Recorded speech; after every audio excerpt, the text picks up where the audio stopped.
Hello, আমরা দীঘার কাছে চলে এসেছি আর সবাই কি সুন্দর এনজয় করছে, মানে সমুদ্রের ঢেউটা নিয়ে। এই রে জল সবাই ভীষণভাবে এনজয় করছে।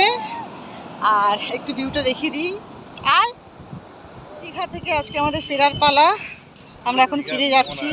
এখন আমরা দীঘায় মোহনায় এসেছি। মাছ কিনলাম, ইলিশ, চিংড়ি আর হচ্ছে পমফ্লেট, মানে সবাই মিলে কেনা হয়েছে।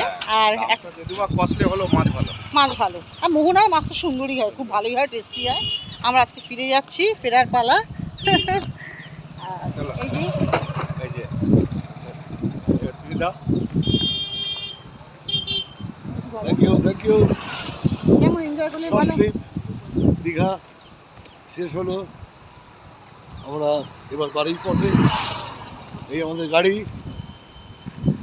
এবার আমরা আস্তে আস্তে গাড়িতে উঠবো। সঙ্গে আমাদের এখন বাপুচি কেক নেওয়া হয়েছে, কেকটা খাওয়া হবে। দীঘা ট্রিপ আমাদের কেমন হলো?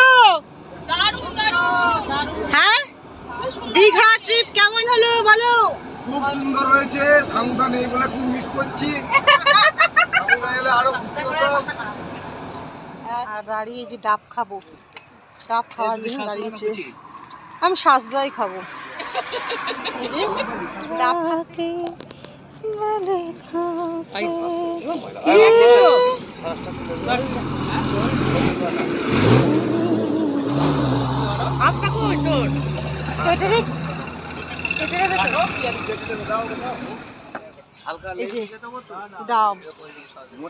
ডাব হচ্ছে শরীরের পক্ষে ভীষণ উপকারী জিনিস। আর সব থেকে বড় কথা যে ডাবের শ্বাসটা বেশি ভালো।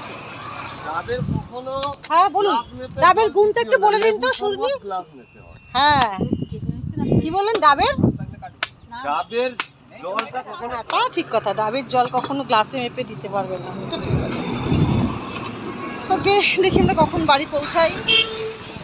তারা